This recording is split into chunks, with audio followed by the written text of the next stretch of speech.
OG here, Blair. Really excited to have Derek Millender, NBA champion, strength and conditioning coach. Derek, thanks so much for joining us today. Really appreciate giving your time. Yeah, thanks for having me, Blair. I'm excited to catch up with you and talk basketball.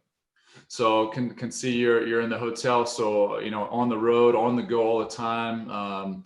We chatted just briefly before this. Just had it coming on the back end of a 12-day road trip. That's a pretty tough, long period to be away from the family and be out off the schedule. So how's that trip been for you guys so far? And what adjustments are you making to stay healthy and stay recovered?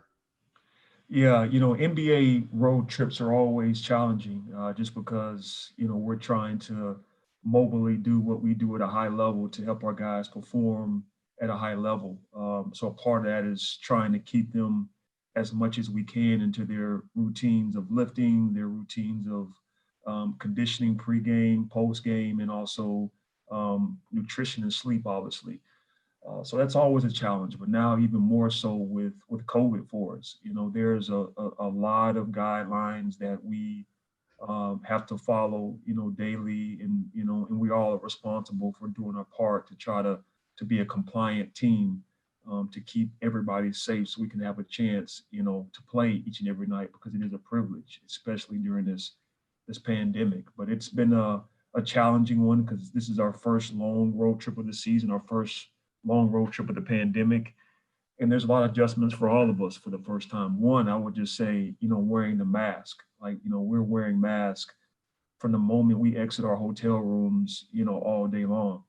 And that's uncomfortable. Anybody that has to wear a mask every day for their job realizes is you're always playing with it. You're trying to pull it apart to try to make sure someone can hear you. And so we're getting used to that. We're COVID tested every single day in the morning.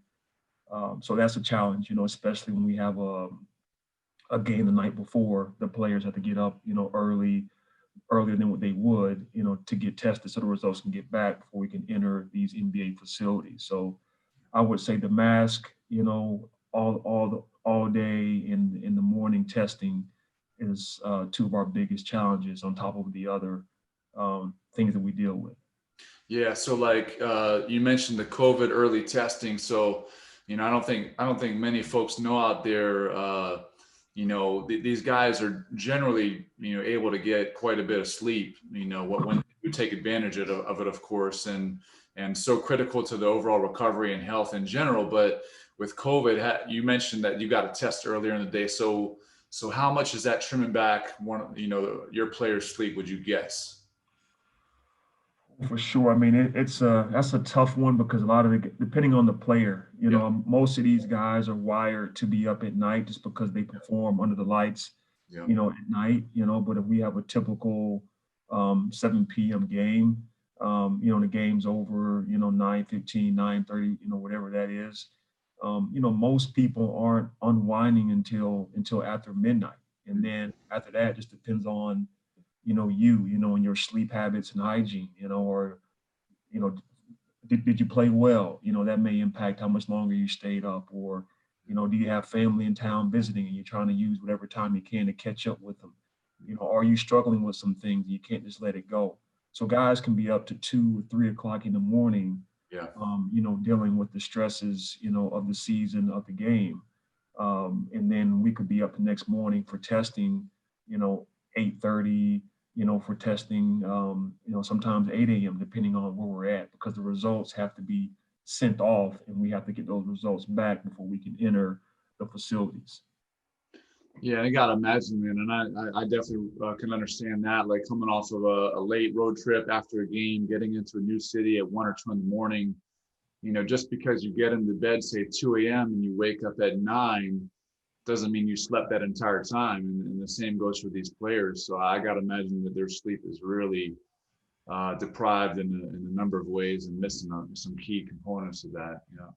Right. So we're early in the season right now, 8 games into it. So we're at a point now where we get about 10 games into this, we can start really looking at the data, that we're able to get from games just to see exactly how we're trending, and have conversations just to see exactly how someone is doing objectively, and then use our subjective knowledge and experience with knowing these guys, and trying to put together recommendations, for coaches on, who needs this or what we can do to help. Absolutely. And like going along with that too, I got to imagine that there's probably a performance discussion between, your staff, but also the player development staff, knowing that maybe you can tell the guys coming off of 3 days in a row of 5, 6 hours of sleep, what, a discussion of adjustments in terms of volume, intensity, load, that sort of thing. I got to imagine you guys are having those types of conversations, and also yourself thinking about, slight adjustments in the weight room. Is that correct? Or Yeah, I think that's a great topic to go over because I think it's a challenge because we're all moving, we're all pulling to go in the same direction, but we all want to feel like we're doing what we're supposed to do while we're here. yes, So the strength coach wants to feel like, hey, I've done my job of making sure this athlete is warmed up properly, making sure they've been activated, they put in the strength work, they've done the conditioning they needed to do. Um, and then the player development coach, from the basketball standpoint, he needs to feel the same way, or she needs to feel the same way, that yes, I've been able to have my proper court time with them. I've been able to watch film with them, and so on and so on. Everybody has a piece that they're trying to pull, from that athlete. So it's a challenge, and we have to have synergy and work together. So sometimes we may have to compromise and say, hey, well, you know what? I would have wanted to do a low impact conditioning session with that player, but instead I'm going to compromise and just have a lift with them and let the player development coach handle the conditioning piece on the court. yeah, And then the idea would be we would have a conversation, and then next time the string staff, we'd be able to get what we need, with that guy from that conditioning standpoint. yeah. And with with you guys not, unfortunately, not being able to be part of the bubble, you know, can you tell me some positives and negatives for you guys in particular, that where that helped, where that hurt? Just your thoughts on that whole experience.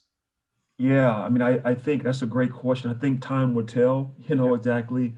When we look back at the analysis of the season and look at injuries and wins and losses and and the other things that we do to measure success, just to see, which teams were impacted the most by, being in the bubble and not having as much time to recover. And then teams that weren't in the bubble and had all that time since March, of not playing competitive basketball. I would just say for us, the hunger came quickly when we were sitting at home watching, other teams, play, and we couldn't. So I think one good thing for us is that we use that as motivation to get guys back in market Yeah. to start training on a volunteer basis, because hey guys, we were like, our message was, look, like, we're behind, other teams are playing, they're getting better, they're playing competitive basketball, we can't. So we can't just sit here and wait for the league to mandate training. Right. So we were asking those guys to say, hey, come into market for 12 days, and let us assess you and see where you're at, and let's start working on your individual programming, until we get more direction from the league. So I'm thankful that our organization invested in that, and they gave us the resources to get tested, regularly while the guys were coming into town, to make sure we were safe and the guys were safe. And we created a nice environment for the guys to come, because where else are these guys going to go and train right now, Right. where they can know exactly who's in the building, everyone is safe, during this pandemic. So this was the best place for those guys to be, during that time.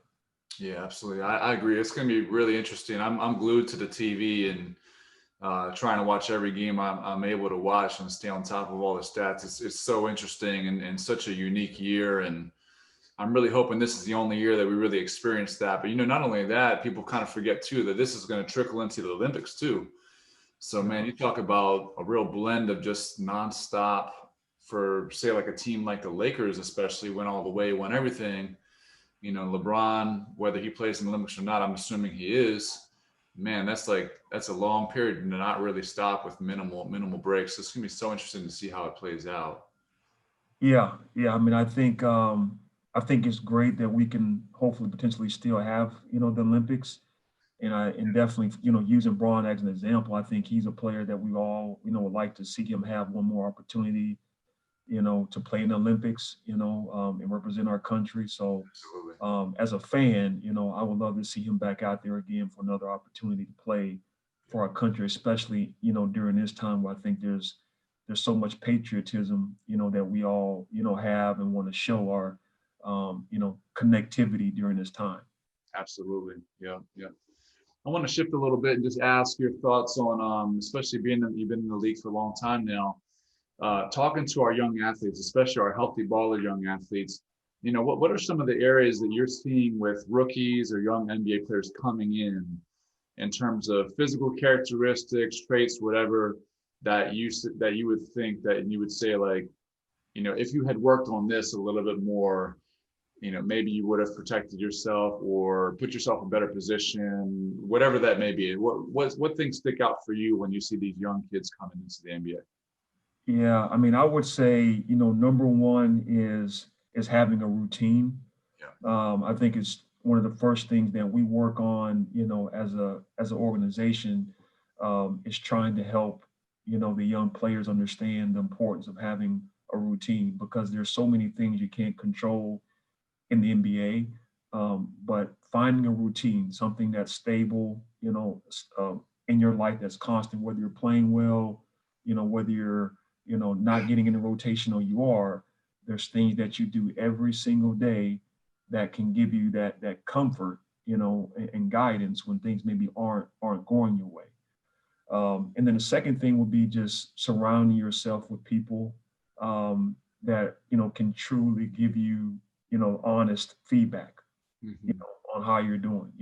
I think a lot of times um, it's hard for these guys to take maybe constructive criticism. But if there's a person in their life that can say, hey, obviously I have your best interest in mind, but you need to work on your, promptness, you're constantly, tardy, or you need to work on your communication. Like if I text you and ask you a question, please respond back in a timely manner. All those things will help you become a professional quicker, and to help you get, what you need faster as well too. So I would say those two things of just, allowing us to help you find your routine, and then having the right people around you that obviously are going to be supportive, but also just letting hey, you need to work on these things. And we're not saying you need to have it all figured out or do it perfect every time, but start thinking about, working on these things, as you grow in this league. Yeah, I love those answers, and I'm definitely going to come back to that and share that with our group as well. I mean, it makes so much sense. You would think with there's so many young kids coming in nowadays. It's really the one and dones, maybe two and dones, and not a whole lot beyond that, unless you're really lucky in some sense. But you'd almost think there'd be like a professional manual of like how to how to go to work, right? And I know that's things that us as coaches, it's our job to teach them and help them navigate their way. But they're still kids in some respect, but definitely a lot of lessons for these young athletes. When LeBron came back to Cleveland in the 2015-16 season, I wanted to ask, obviously outside of being probably the most talented NBA player in the league at the time and maybe of all time, what were some of the intangible characteristics he brought to the team, that particular year that just helped everything escalate up to another level? Yeah, he brought leadership, on and off the court immediately, and just his approach to practice on a daily basis was amazing. For our young guys at the time that hadn't, been a part of any playoff basketball, that hadn't been around, a player of his caliber, that was achieving, milestone after milestone, each and every year. So first and foremost was just the way he approached practice, you know, and that being the first person in the building, and not just being there just to check the box, but being there and bringing energy and presence, to the room. So the weight room music was turned up, you know, he was infectious with personality, laughing, wanting to work at the same time. And then when young guys would show up and all of a sudden he's already in a sweat. Yeah. And then before they can even change into their, practice gear, he's on the court getting in his pre-practice work. It just changed the culture, and now a young guy that before he could come in and say, "Oh, I'm tired," and I played, 30 plus minutes last night, or I have this going on, what do you have going on more than, Braun? So it's like, it was very, very hard to say I'm tired, when you look at the way he approached it, the day every single day. And then obviously on the court, game days, getting to the arena, really early, to activate, to lift, to go through his routine. He just did it consistently. He just consistently did those things. And going back to what we talked about of having a routine, he has a very strong routine, and his routine keeps everybody around him, on track. Because if you're a part of his routine, if you're not doing what you're supposed to be doing, then that's a problem. So it rose, everybody's game, including coaches. You had to be better because you knew what he was bringing to the table each and every day, and you knew, what he was trying to do. So you didn't want to be that person that wasn't doing your part, because he definitely was. So yeah, I got a chance to experience that. I'm so thankful for everything that he brought, to the city of Cleveland. And then, for me as a strength coach, just being able to be there and absorb it, and help out, when I can. Yeah, that's awesome. I appreciate you sharing that. Like, that's such a great example for our young kids. You don't always have to be only a leader by being the best player, the best scorer. You can lead so many ways by example. And it sounds like LeBron was that guy with his daily routine from start to finish, how he lived basically every minute of the day. And you could either choose to get on that boat, or you could jump off of it. And if you're not a part of that culture, then it's probably not the right fit for you, But what a great way for us to learn. Like, you can lead a lot of different directions in a lot of different ways, just by your work ethic, by your body language, by your energy, that sort of thing. It's really cool. And then for him, I would just add to that, as a leader, he wasn't just always concerned about himself.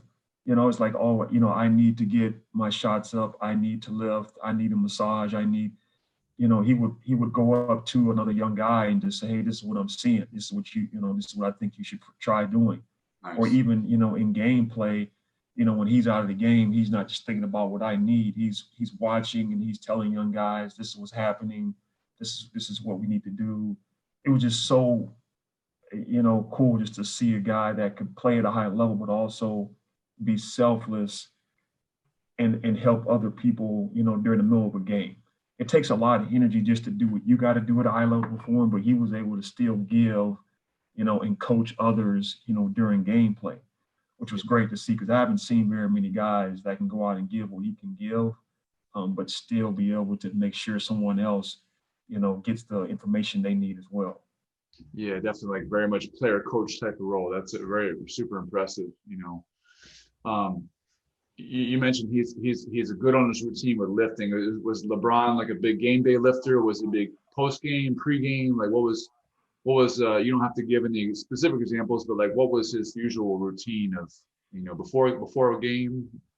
Yeah, I mean, again, and kind of going back to having a routine and having people in your life. And Mike Mancini is his longtime trainer. Has been with him from day one. And Mike did a great job of working with him and growing with him to figure out his routine. But yeah, Braun would lift pre-game.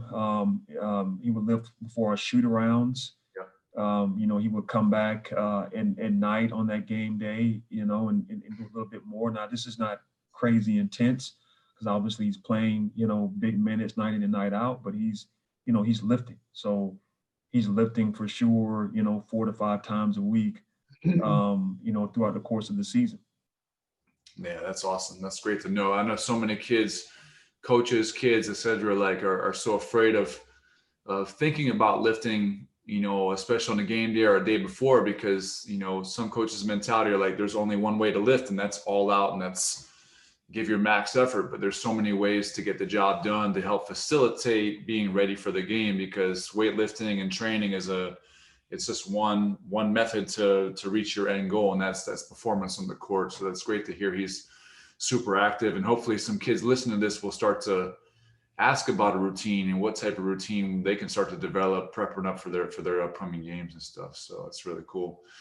I wanted to ask about force plates. We're so lucky at Healthy Baller to have Hawk and Dynamics force plates. So I travel with them, and I'm lucky to like go to younger teams and get some data and share that information and decide like, hey, here's what I would suggest for your training programs and this and that. Are you guys using force plates with the Cavaliers? And if so, like how to use it? How has it helped you guys?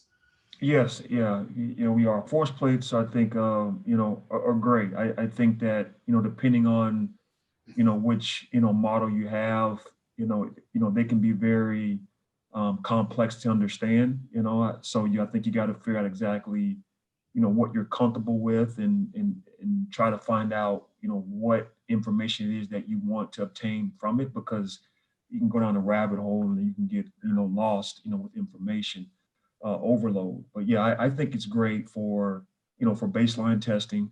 I think it's a great way for us to also look at, readiness as well too. And it's a training tool and a testing tool, at the same time. So you can do an assessment with the guy to get a baseline test, or you could also do a training program on there where you're looking at, landing mechanics. You're looking at force from landing, and you're giving guys real-time feedback, on what's happening. So I think it's a valuable piece, for what we do to help us objectively, give guys information.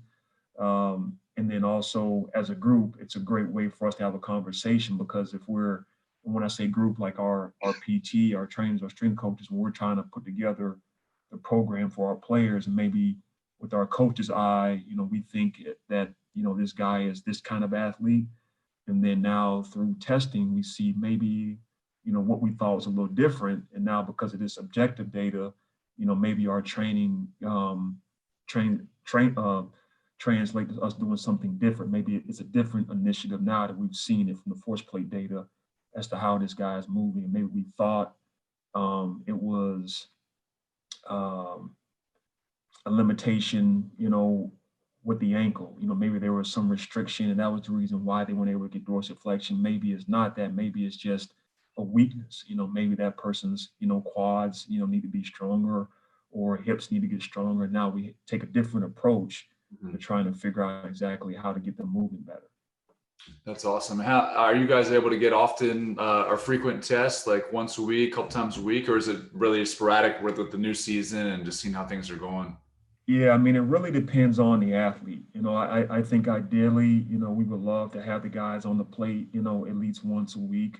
Yeah. But I also think that a couple things, challenges. One, just the season, and when it comes to jumping, specifically, there's other things you can do on the force plate, but when it comes to jumping, these guys want to perform at their best.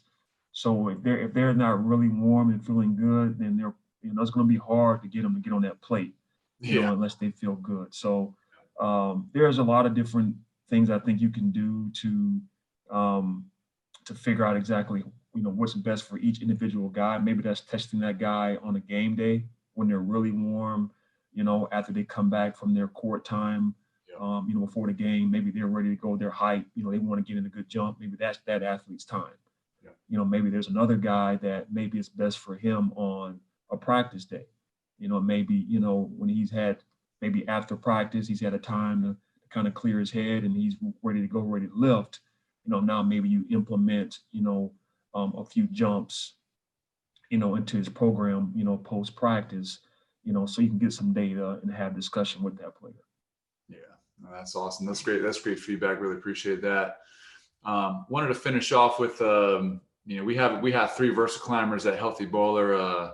We sort of have a love-hate relationship with them. And I've heard over the years too, that at Cleveland, at your facility, you have multiple Versaclimbers. And so I've always been intrigued about, how you guys use it. And I've heard LeBron's a big proponent of the Versaclimber. And I just, learned recently that you're an owner of a company called Rise Nation, or at least a partner within Rise Nation. And for those that are listening out there, Rise Nation is it's a Versaclimber class, offered throughout the country. And I can tell you, I've taken a few classes of myself, and one of the most incredible workouts I've ever taken. Really hoping we can get one in the DC area. But can you tell us a little bit about the Versaclimber from your perspective, how you guys use it? Any fun challenges you all may do with the Cavalier team? Yeah, I mean, it's a great tool, and it's something that we've been using since 2010, in our programming here in Cleveland, and it's been great for us. So back in 2010, when there was the lockout, in the league, we were trying to figure out exactly how we could, condition our guys without having to overuse injuries because the guys were away from us and we couldn't have any contact with them. So we invested in climbers, and we decided that we would try to we would have a good balance of on-court conditioning and low impact conditioning. And instead of doing that conditioning on bikes, we would do it on the Versaclimber. So I think there was great synergy, for us to be able to put our guys in vertical position, contralaterally, and have intense intervals on that Versaclimber without pounding the joints and ligaments, but getting their heart rate up at a high level and then bringing it back down again. So we saw a lot of benefits, from doing that. And then now, we integrated into our training with players, maybe into a circuit, maybe it's a 30-second, effort on the climber, and then we'll get off and do a push-pull exercise or a core exercise, and we'll repeat that about, 4 or 5 rounds. Mm-hmm. Or, maybe I'll do it for a warm-up. I'll just have a guy, hey, just give me 200 feet, and then we'll get into our lift. I think what's a cool challenge to do with your players is to try to do 200 feet repeats. Yep. And just to see, the time frame they can get that 200 feet and having them rest 60 seconds, mm-hmm. and then being able to reproduce that, and maintain that high level of feet. So if they're able to get that, around 60 seconds, 8 to 10 efforts with 60-second rest, mm-hmm. and that's pretty good. Nice. That'd be a good marker for us to try at our gym. We'd love to give that a shot. That's awesome. Yeah. Well, Derek, I've taken enough of your time. I really appreciate it. Can't thank you enough for sharing with the Healthy Baller community. There's so many great gems in this conversation here. So I can't thank you enough, and really appreciate you, man. It's an honor and a privilege, Blair. It's good to see you. Thank you for having me on. Absolutely. Thanks so much.